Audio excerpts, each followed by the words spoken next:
guys. Appreciate you guys for tuning in. Shout out to Chiefs Kingdom. You know, it's that day. Thought I'd do this before I actually am going to the game. So shout out to that. But I'm playing Eldlich Numeron. About to actually swap with a teammate, so I said I want to get the deck profile out of the way. I'm not playing Dragoon in this version. I have a Dragoon version, which I'm going to do online. Just wasn't super duper worried about it, and I'm not picking up Dragoon until tomorrow anyway, so it was like, can't really do it. But I do play Numeron a lot. Yes, you can mix Dragoon into the Numeron build, and it just gets kind of weird. I just like getting straight to the point, so I'm going to get straight to the point with this profile. I'm playing 2 lowered. You can play 3. I'm playing 2. Yes, I have the 3rd. It's not a money thing. It literally, it's like, why not try 2? Because I don't want to keep seeing it, but I also do want to see it. So there's like, it's a weird theory. I guess when you mix it in more decks, then you want to play 2. If it's not in a mix, then you want to play 3. So you probably want to play 3, but you can get away with 2 just fine. Wall, hand trap that can protect you from dying.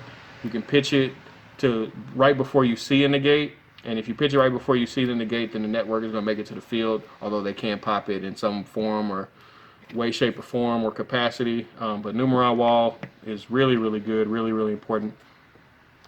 3 Ash, and these are pretty much all of the monsters, and 3 Gamma. Ghost Ogre's not as important as it was. It's good, but it's not as important as it was, although it's still good. There's other cards I can mention Reaper. I can mention all these other hand traps, but other than these being at the forefront, like Ash, I go back and forth with because I feel like it's starting to become a deck building crutch. A couple Yu-Gi-Oh players in the Kansas City area and I had a conversation about it, and it made a lot of sense that sometimes we get kind of lean on this card and don't even think about it. And I like to think about cards before I put them in my deck. And like Ash Blossom, I find myself never thinking about it because it's such a good card. So I feel like you shouldn't try to invent the wheel until there's a better card than Ash. You know, I kind of would stick with what you got. And then Gamma is the best hand trap right now. I don't really think it's even close right now how powerful the card is. And Permanence is really good, which you'll see. But, you know, as long as you can deal with drawing the brick, you should be pretty good. Numeron Networks, the Terraform and the Search It, along with the Walls and the 2 Calling. This card is a glass cannon. But the glass cannon is one of the most powerful glass cannons in the history of the game because it can OTK, it can kill you in a second, or it can lock you out in a second. And there is a combo which I'm going to show at the very end of the video, which is super duper, it's not convoluted, it's just super duper important for you to know. So I feel like a lot of people don't know it because I haven't seen a lot of people do it, and I watch it happen in some online duels on different people's YouTube pages. But the bottom line is this is a win button and a control button in the same card, and it's still a glass cannon. It's a very, very strange card that I enjoy playing. I enjoy playing the engine, but it does have its weaknesses. 3 Eldlin, getting into the actual other side of the deck, the wheels to everything. Elixir, and this is White Destiny. I literally have everything in the deck except I cannot find this card to save my life. Pay 8 feels great. Yank it down in the graveyard. Probably be more impactful if you play 3 Eldlich. I'm playing 2. Although you can get to it really, really quickly. And I have a card that'll make up for it. But Black Awakening, I feel like Destiny is automatic. You have to play it, but Black Awakening, you don't have to play this. This could be another card as well. It could be another hand trap. It could be a lot of things. But I feel like I still want to see Eldlich, even if it can conflict with the Numeron network, which it will. It's still a really important way to get to the Eldlich, and it's another set. And also the White Destiny is as well. The rest of the spells, 3 Extravagance and the Foolish.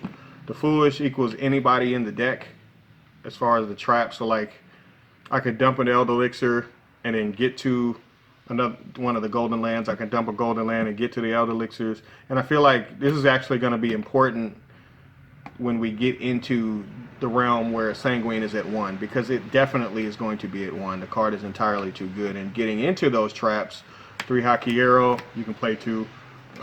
3 Conquistador, 3 is mandatory. Sanguine is going to get limited. The card is too good.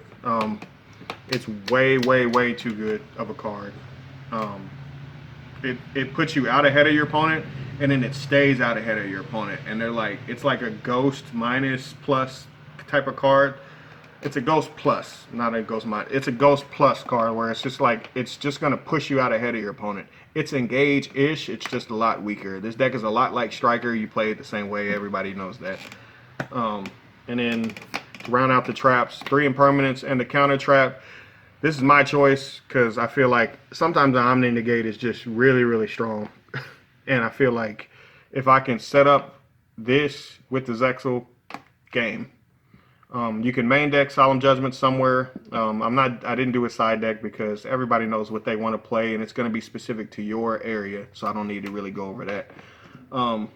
I played Extravagance. A lot of people play like Called by the Grave instead, but I feel like I want to push out and get as many cards in my hand as fast as possible, and so my extra deck is built around the Extravagance like theory, because that's, to me, that's more important than having a lot of utility. Although you can unicorn Nightmare Unicorn himself off of the field, and then you can open up the field for network again, so that's important if you didn't know that.